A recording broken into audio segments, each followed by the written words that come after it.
So thank you all very much for coming along this evening. It's great to see so many faces. It doesn't put the fear of God in me up here at all. First of all, I'd like to thank Melanie here for Westmeath, and also Mairead and Martin in Longford for giving me the opportunity to work on this project. And also to Una for all her help and support as well too. It's been valuable advice along the way.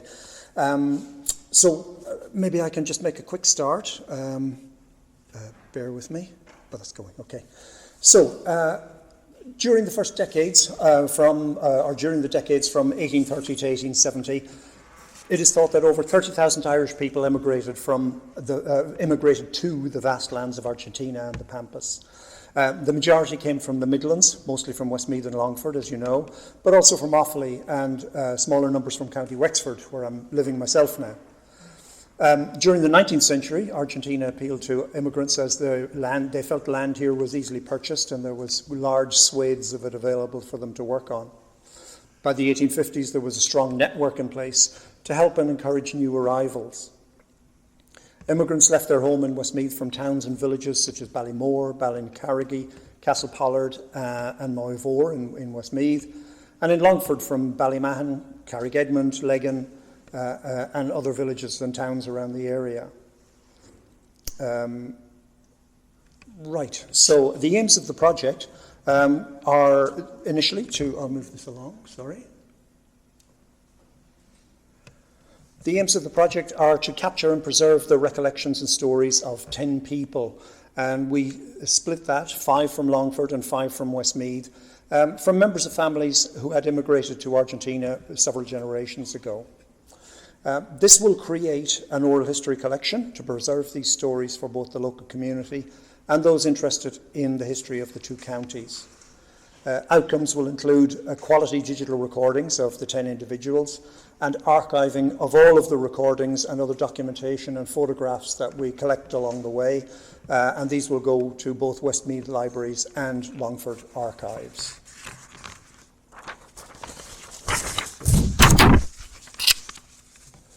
Just a little background history of Argentina, if I can first. Many of you will already know some of this, so I'll skim through it very quickly. The coastline of Argentina was first explored by Europeans in the early 16th century, mainly the Portuguese, and then the Spanish came in afterwards. The country consisted of several provinces, but Buenos Aires became the dominant one in the 18th century with the growth of international and transatlantic trade. Argentina declared its independence on the 9th of July 1816 from Spain, but in the following decades from the 20s to the 50s it experienced both economic growth and a lot of political upheaval as well too. In the 1860s and 70s saw large waves of European immigrants, both from Italy, and not only Ireland, but Italy, a lot from the Basque Country, and Scotland and Wales, as well as other countries as well too.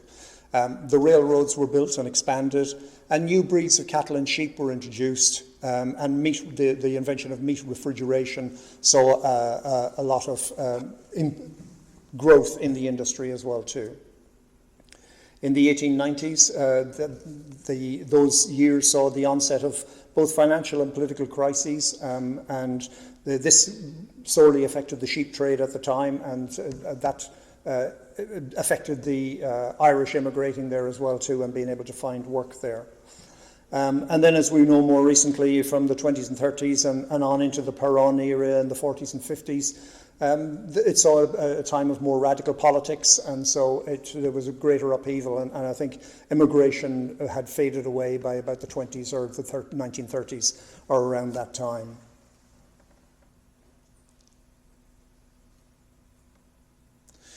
The Irish in Argentina. I hope everybody can see it there. Sorry, I feel I'm standing in the way a little bit. The earliest visitors sailed with Magellan and Mendoza in the 1530s. There are records of Irishmen being working as sailors on their ships. In 1586, a Limerick man, Thomas Field, he was one of 5 Jesuits sent from Brazil to the provinces around the La Plata River, and so he spent some time there as well too. By the 18th century, commercial agricultural production often determined a country's economic wealth, and so Argentina's importance grew rapidly during that period. We know that in about 1785, about 100 skilled Irish workers, including butchers, salters and tanners, were brought out to Buenos Aires, and others recruited later. And I think this reflects the type of work that a lot of people were doing or brought out to do at the time.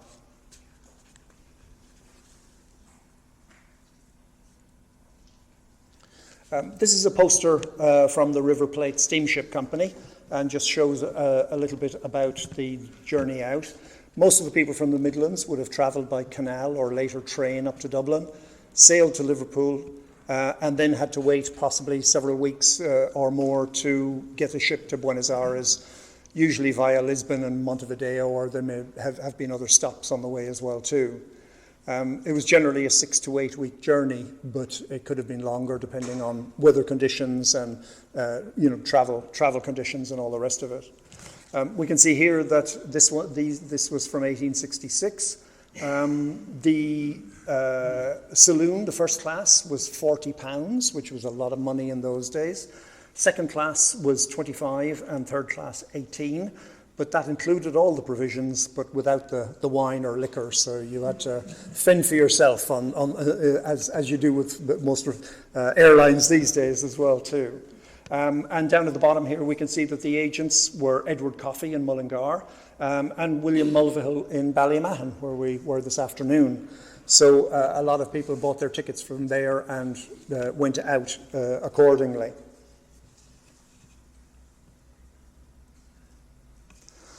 This is an image of a drawing, a lithograph from about 1860 by a French artist. It translates as a bird's eye view of Buenos Aires. This was an old spelling of it, by the way. So we can see that it's quite an industrious city. It's growing a lot by then. This is the Congress building here in the middle. There's a line of an avenue with paved avenue with trees and all the rest down the middle, and obviously loads of ships. So there's a lot of industry. There's a lot of people coming and going. There's a lot happening in that area. This photo I came across, it dates from, I think, the late 19th century, loading and unloading ships, and I think it gives a great indication of the time and work and manpower that was involved in trying to get goods and services and people either in or out of the country, as the case may be. So I just thought it was an interesting photo. So the recordings, like I said earlier, we've split them between Westmeath and Longford. These are the people we either have or will be recording, but there's still about 3 or 4 to be completed. And we have also been provided with some written accounts from Peter Wallace and Carolina Beacon and Rosie Murphy as well too, and I'll come back to those a little bit later. I should say here that the recordings, I can only hope to give a flavour of the conversations from the longer recordings in the time we have here. The depth of knowledge and the number of hours all the interviewees have put into researching and finding family members and tracking genealogical records and all the rest of it barely emerges here, and unfortunately I can't really touch on that, but believe me, people have put an awful lot of time and effort and energy into it, and I hope this just does them a little bit of justice for it. But the full recordings will be archived, as Melanie has said earlier, and they'll be available hopefully later in the year. I don't know, but we'll work on a timeline. Okay, so this is Seamus Kelly from Edgeworthstown. And Seamus was one of the early interviewees. And he speaks here about the Kelly family. So, Stephen Kelly, born in 1808 in Culleen, we reckon. And he married a Catherine Lally in 1837, and they had 9 children. Now, with these 9 children, nearly all of them went to Argentina, except one, as I understand. And the one that stayed would be Stephen, because he was getting the tenant farm. they went out there, and did they go to anybody? We can't say for sure. But there was one of that son, Stephen. No, I'll just go back to Elizabeth. Elizabeth and Marcella was two girls, was of an earlier family around the 1800s in the Kellys. They married two people from Arda. Now, there was two people from Arda, which brings in our Arda section from Arda village. There was a family called Mulady in Arda in those days. They're not there now. I don't see the name anywhere. How's that spelt? Muleady. Thanks. Muleady. Yeah. Patrick Mulady Arda married a Mary McCormack. What date he married her, we don't know. But they had a son born in Arda in 1816. And they had another son, Patrick, born. When exactly? But the two people we're talking interested in here is Patrick and Thomas, because they went to Argentina. But Patrick, what they did is those two men, two brothers, married two sisters. And the two sisters were the Kelly sisters, which was, where do I have it here? Sorry, I'm just being slow again. Elizabeth and Marcella. Okay. So, from Seamus's background, it's mainly based on the Kellys and Muladies, but there are other family connections as well too. So, which he goes into in more depth elsewhere. This is just a picture of the mate cups that he collected when he was out in Argentina on his travels and meeting some of the family members. Mate is a traditional South American drink, similar to tea. And it's made from steeping dried leaves in the yerba mate plant in hot water. I presume you've tried it, Una, so yeah. So these are the traditional cups that they would use out in the camp, and he brought a couple of them back with him. So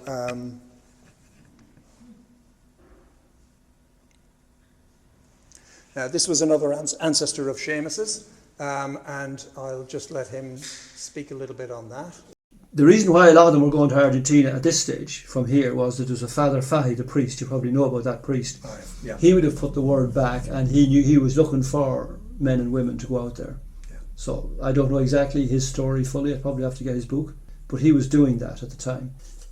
So grandfather, anyway, as a young lad, heads out, and I have to find out what boat he went on. And he landed in Buenos Aires, and he went to stay with his aunt Marcella.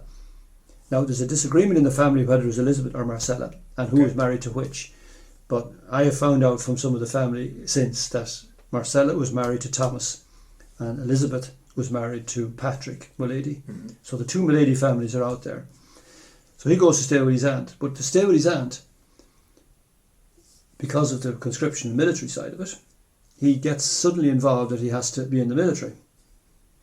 I don't know the details of that. My father never told me much about it. I found this out later. And because he was in the military out there, turns out that his first cousin, one of the children of Marcella and Thomas Mulady, Marcella Kelly and Thomas Mulady, one of his children is in the military. And he's actually an officer. He's a captain in the army. That's Ricardo Mulady. And Ricardo got him into his battalion and his unit, seemingly, and his grandfather spent his time there. Okay. Supposedly, according to my father, 9 months. Oh, so it was quite a shortish time. Shortish time, but for some reason or other, it could have been longer. But their heads and to be able to remember what it was. 9 months he got out there. So, at this stage he was still a captain, but General Ricardo Mulady, I understand, was regarded as an Argentine hero in his day for all the efforts that he had in the various battles and wars that he participated in. Yeah, sorry about that. Una has very kindly had agreed to be interviewed as well too. So here she talks about her family, which are also Kellys and the Gannons. So my family connection is Gannon and Kelly. Okay. So maybe if I start with my grandfather, it was Bernard Gannon, and he really was left farm in Legan, and his parents, John Gannon, who married Elizabeth Kelly, on the 5th of September 1865. Okay. And they married, and they emigrated to Argentina in 1867. They had one son at that stage who was John. Yeah. And my great-grandmother, I believe, was pregnant on board the ship. And the second member of the family was born in, as she said seemingly, I was born on board a British registered ship in Montevideo harbour of Irish parents, and I was registered in Argentina. What is my nationality? That is a quote from my mother that Aunt Annie seemingly said. Technology. This is a photo that Una provided of Bernard Gannon and the two sisters, Lizzie and Annie. I do remember my mother telling me about her father when he came to Ireland. He came to Ireland when he was a young boy of about 9 or 10 with his father. Okay. And to visit this uncle that was in the farm that had, I presume, who had returned. Yeah. And she said he was there for about 2 or 3 years, and he went to school in Ireland. All right. And then they wanted him to go to St. Mel's as a scholar at a boarding school, and he decided he rebelled against that because he didn't want to study algebra. And he went back to Argentina. But he did talk about the journey. You know, it was long and it was not very pleasant. Mm-hmm. And I think there was a lot of illness on board the ship because it was, you know, coming through the what is it, the Roaring 40s or... No, that you mentioned the Bay of Biscay. I vaguely remember my mother talking about that when John and Elizabeth Kelly went from, I suppose, from Legan. Probably in those days the railway was there, so they would have gone on the railway to Dublin and then went to Liverpool, and they sailed from Liverpool on a ship called the Kepler.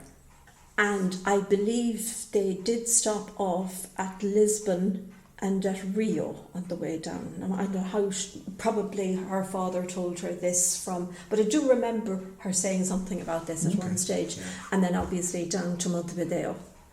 And but it wouldn't have been a nice journey. Now he wasn't on that ship, but he remembered. He did say that he didn't really like the idea of this long sea journey. Yeah.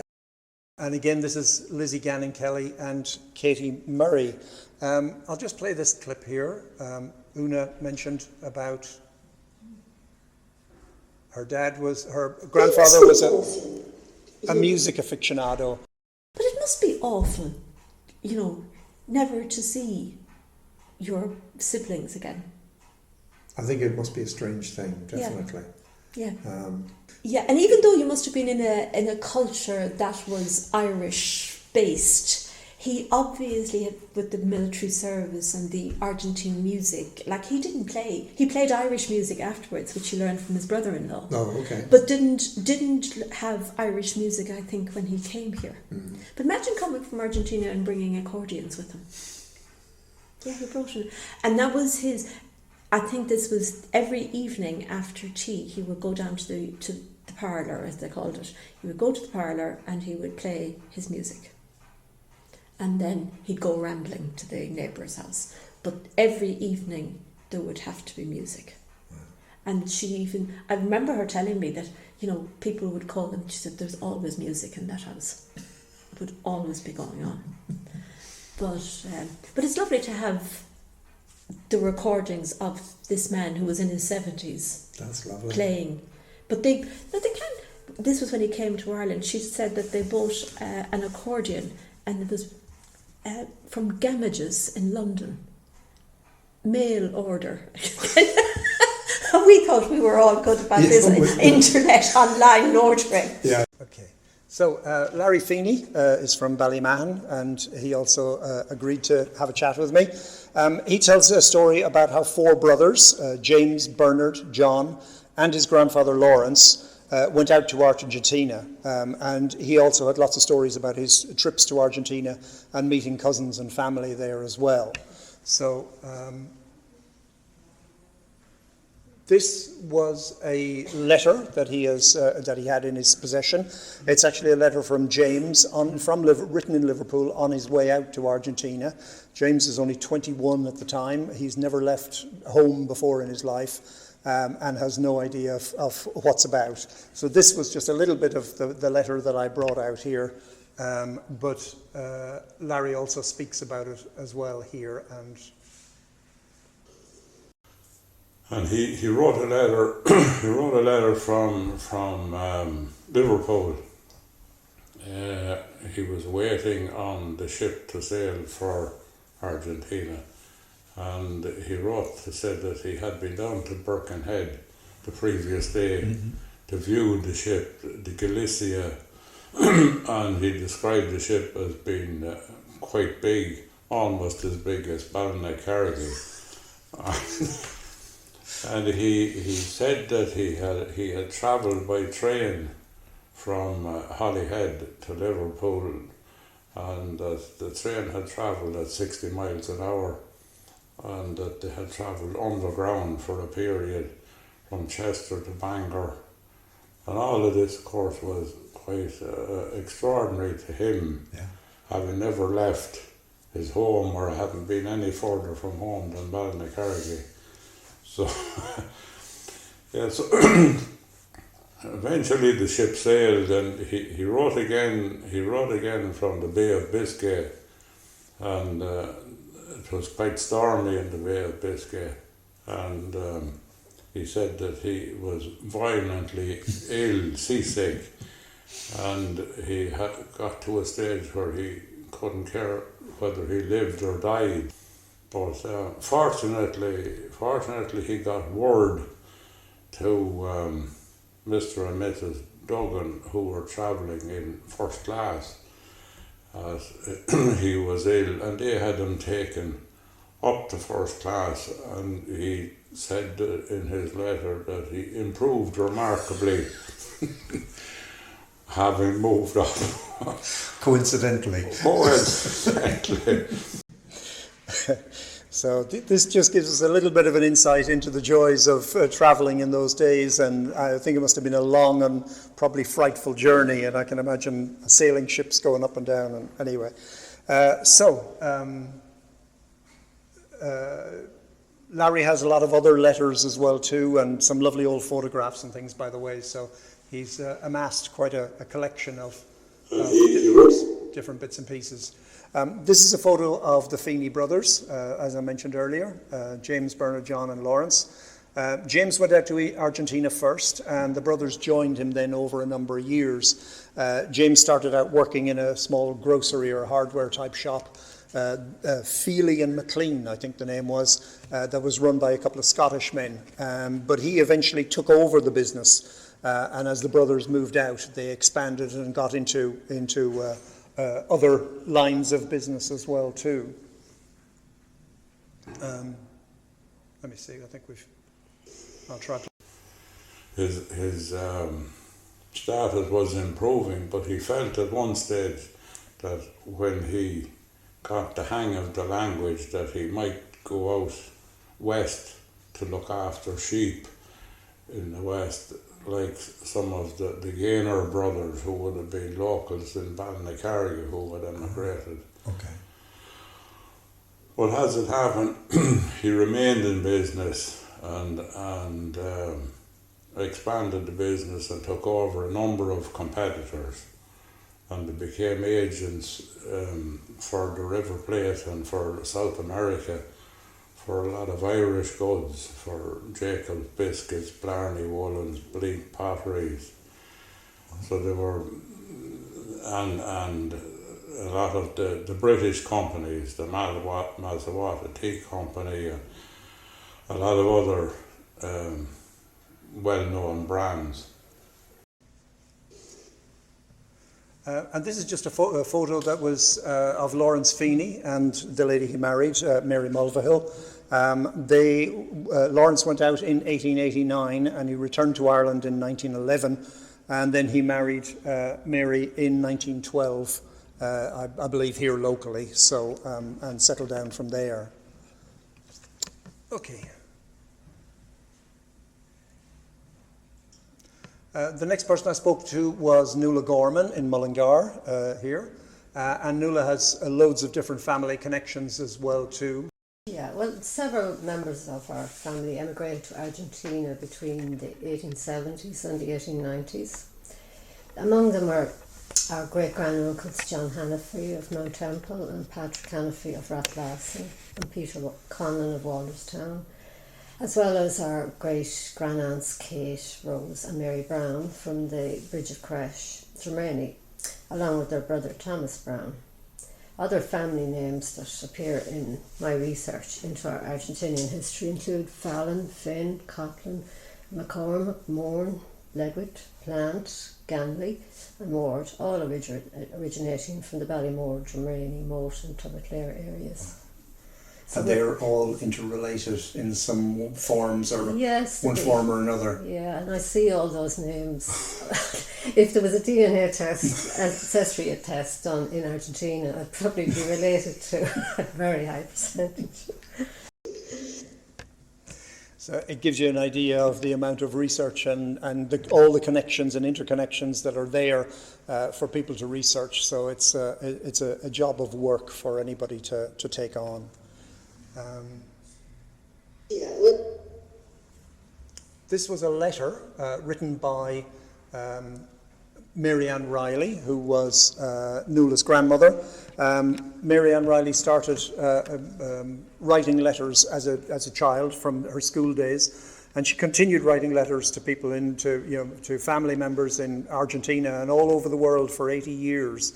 And this was about one of the last letters she wrote at the age of 90. So she continued correspondence with family for a long, long time and tried to keep up with everything that was going on. Master Peter Conlon, he was the school principal in Tang. He was from Tang and he's a principal in Tubberclare School. So he taught my grandmother, Mary Ann, who passed all this to me. And when she was 11 years old, he asked the children to choose a cousin in Argentina to write to. So she chose 11-year-old Elena Conlon, daughter of Peter Conlon, my great-granduncle. And Elena's teacher in the camp did likewise in order to keep contact with home. This communication kept families in touch and opened up the world to the children. And Mary Ann kept this contact for 80 years from 1904 to 1984. When Elena had died, her sister and her sister-in-law and others continued the correspondence. So when Mary Ann passed away in 1985, my mother wrote the address that she had found and things, and just simply to let them know. But we never heard anything back. Might be the wrong address, I don't know. But until 2001, when my brother received a phone call from a cousin called Alec Delaney. He's the grandson of Elena. My brother had no idea who Alec was, so I was asked to look into it. Alec had been searching for Riley's Walterstown, and in doing so, he came across a phone number. So, realising it was too complicated to explain over the phone, he followed up with an email sharing everything he knew about our connection. I studied his message and slowly began to piece the story together. And so from that day to this, we have remained in regular contact with our Argentinian relatives. Terrific. Yeah, I think it was fabulous. Your grandmother managed to maintain that correspondence for so long. Yes, she loved to get the letters, and she never travelled. She's in Westmeath all her life really, but she had letters coming from America, Argentina, Australia, Africa. She talked about those places as if they were down the road. Yeah, because she had contacts. Yeah. She grew up in mass emigration. Yeah. And she mentioned Peter Conlon. This here is Catherine and Ellen Conlon. Catherine was Peter's wife, and I think one of their daughters. And this was taken about 1919. she mentions Peter coming over to Argentina. But Peter travelled by ship around 1880. Well, we don't know that it was 1880, but he was registered in Argentina in 1880. Ah, okay. So he could have been there 10 years before. We don't know, but he travelled by ship, bringing a flock of sheep. As you do. Destined for the Dugan family, Estancia near San Antonio de Arco. The Dugan brothers, they're originally from Ballymahon, where were his employers, and I can only assume that they paid for his passage because, you know, when you're in the middle of a family, big family, it's very difficult. Oh, of course. So, remarkably, Miguel's family still have the deck chair that Peter used on the ship while he was tending the sheep. And they also preserved his son Eugenio's poncho and the gaucho accessories he wore while he was working as a shepherd in the Pampas. So, this is Michael McCormick in Moivore. Michael has done an awful lot of research on his family as well too. And, gotta go? Thank you so much. That's No really problem. interesting. Back to West North. Don't worry.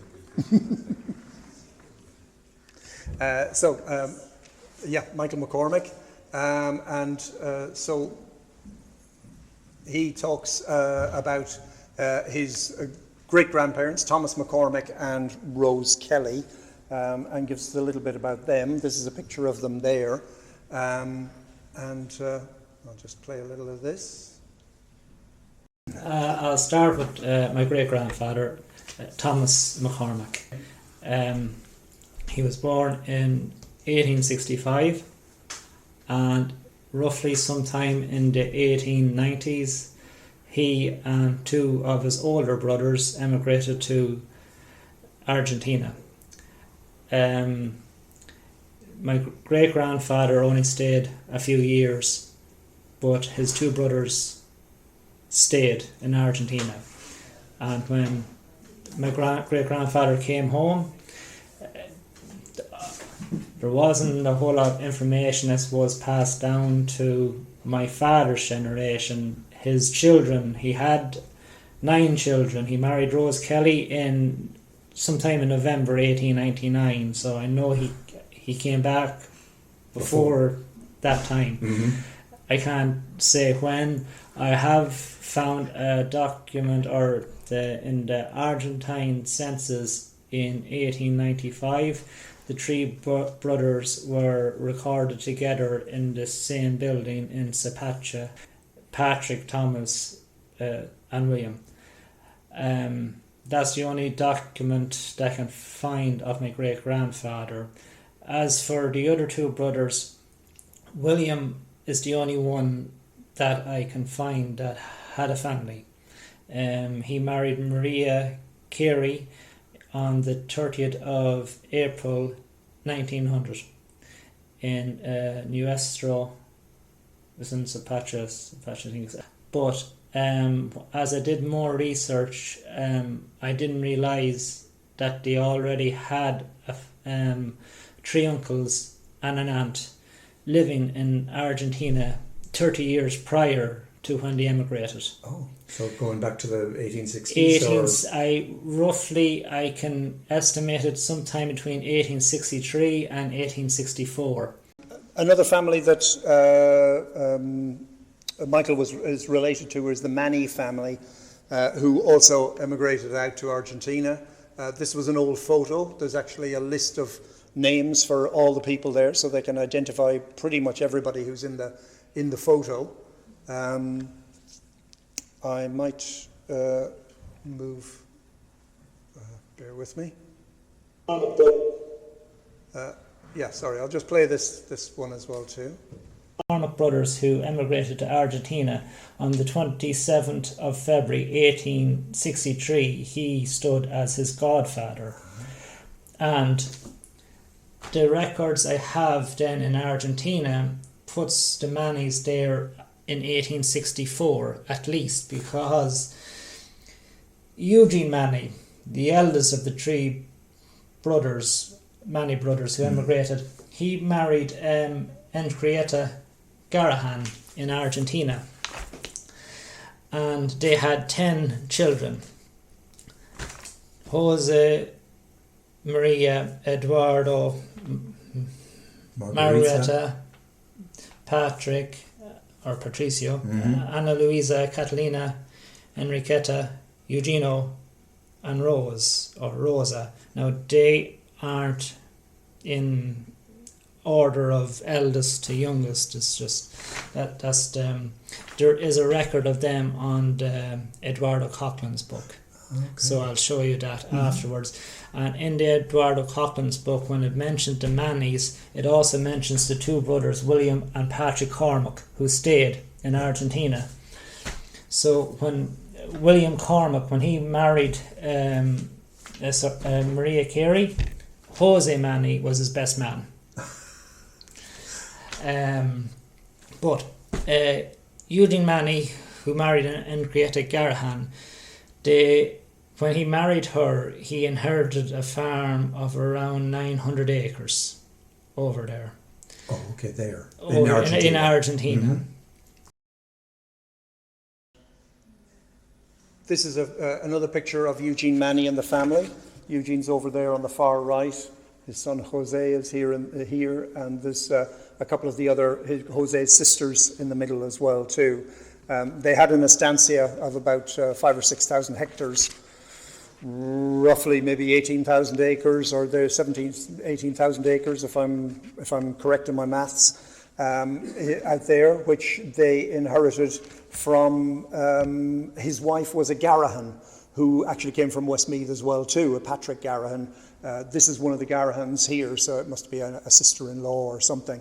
And Patrick Garahan had a huge estate out there of over 30,000 hectares or more, so it must have been absolutely massive. So the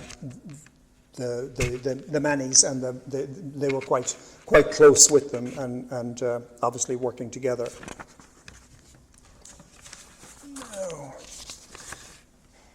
speaking of just working in the camp and people working out there as shepherds or minding sheep or whatever it may have been, this is a poem. There's other verses to it by this man, I presume it's a man, J.J.M.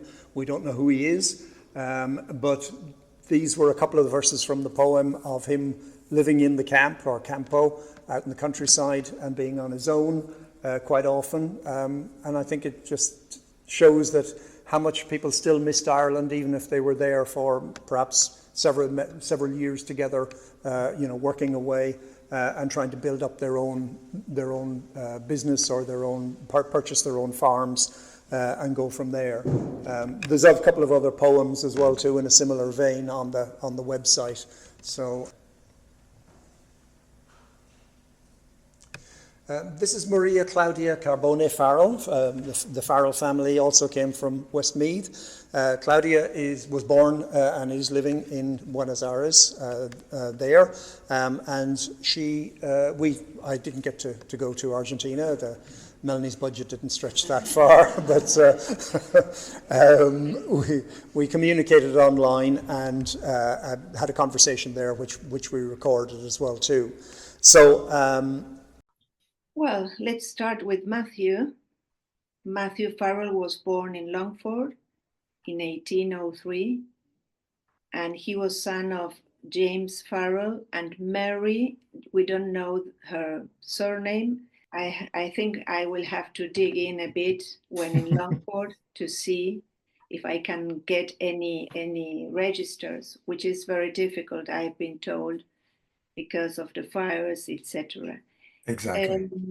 But he came to Argentina because at that time, in the 1800s, Irish people were very enthusiastic about coming to Argentina because they got news about the tracts of land they could use for sheep farming, mm-hmm. and that they could finally get and buy those pieces of land. But in the case of Matthew, yes, he owned land here in Lanús. At that time, it was called Villa Los Industriales, but later on it was declared as Lanús district in the south of the province of Buenos Aires. And he was a merchant, and he married a Spanish descendant woman, Mónica Ibáñez. Apparently, he was successful. He was related in a way to the Plaul family, which was a German family, who also went to Lanús and lived in Lanús. It was a very prominent family in Lanús. They did lots of things for Lanús, cultural centers, and they drew up the map for Lanús. But they had plots of lands, farms, and what we call here in Argentina chacras, or small farms. And so, well, he had 3 children. One of them was Juan Farrell Ibáñez. He was called John, alias John, but he was registered as Juan. And Juan was my grandfather's father. They had Matthew's son, Juan, had 11 children. He married Catalina Plaul, German descendant, and they had 11 children. The youngest of all was my grandfather, Edelmiro Farrell, who was president of Argentina from 1944 to 1946, a de facto presidency. Well, among the Farrells, they started as landowners, and many of them from those, my grandfather's siblings, did lots of things. Some were custom agents and municipal councillors. Others were musicians. Others, one created the musical group Buenos Aires Ocho, what was Argentine folk music. Then we had Octavio Soria Farrell, who married Perito Moreno's granddaughter, Julia.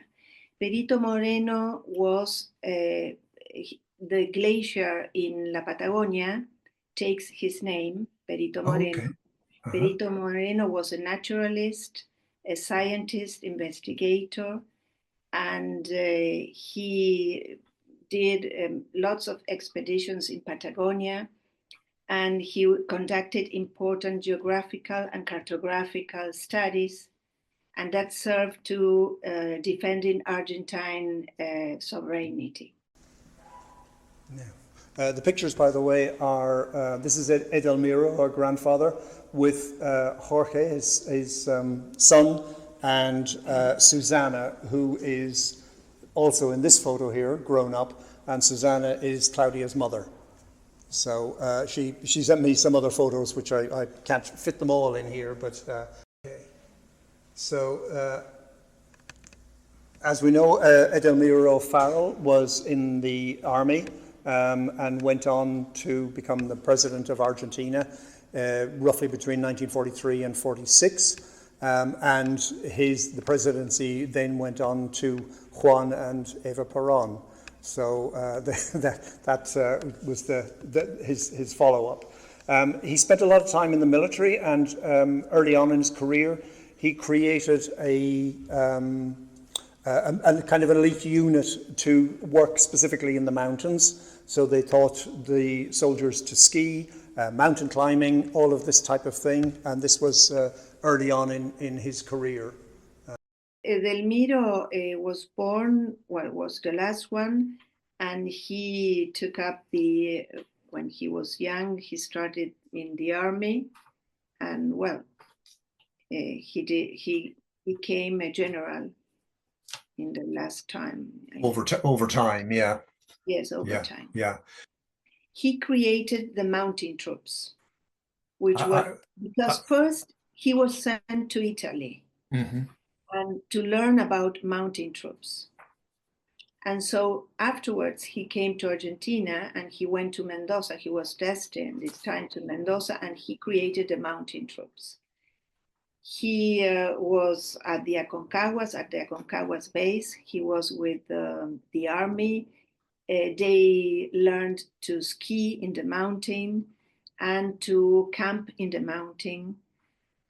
So it was very, very interesting, really, for him. So the thing is that when he went to Mendoza, his first daughter, Nelly, was born in Avellaneda. The second son, he was born in Italy while he was doing all this training. That was George. And the third one, my mother, she was born in Mendoza. So he obviously moved around quite a bit with the military and in different roles. Sorry. That's the last of the audio slides I have, but just to fill that out a little bit, we also received some written information from several people. Peter Wallace here in Multifarnham wrote several pages of information, or sent them to me, from his research on several individuals and families. This was just one of them that I picked from the information he sent. This James Diego Gaynor was just a tenant on 33 acres of land before he went to Argentina in 1840. He married Alice Wallace, a neighbour, and they had 11 children. And he acquired a vast area of land equal to 48% of Westmeath. I have no idea how big that is, but it's damn big. Their daughters married into other families, Irish families there, Maguires, Duggans, we've come across from Westmeath again, Kavanagh's, and then he died in a town called Capilla del Señor in 1892 at the age of 90 years. So I think he had hopefully had a good life. Peter also sent a letter. It was only a copy that is written by Michael Maguire. Michael was born in Emperor Green in 1849, and he died in Argentina in 1943.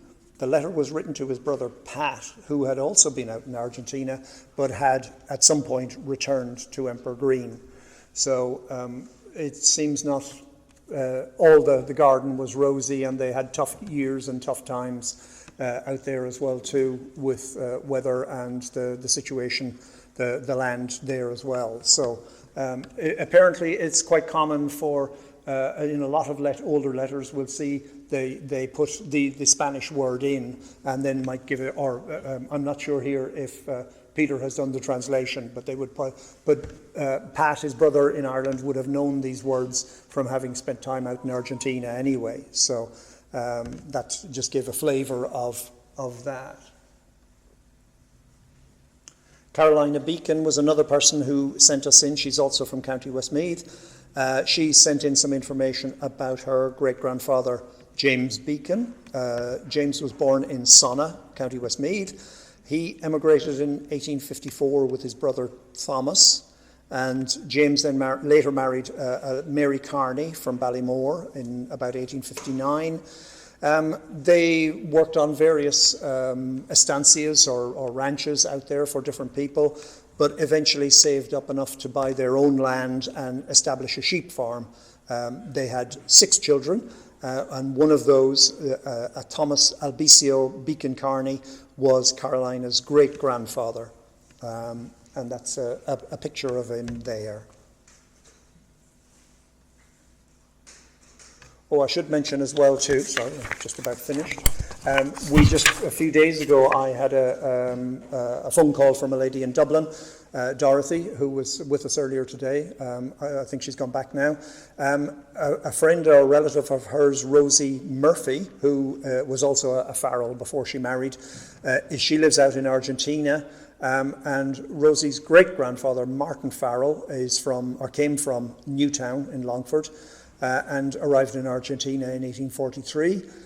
He worked again on various estancias around the area, and her family is also related to the Foxes, Murrays, McGovern, Lynn, Riley, and several others, but apparently not to the Carbone Farrells, which are a different different branch, so somehow or other.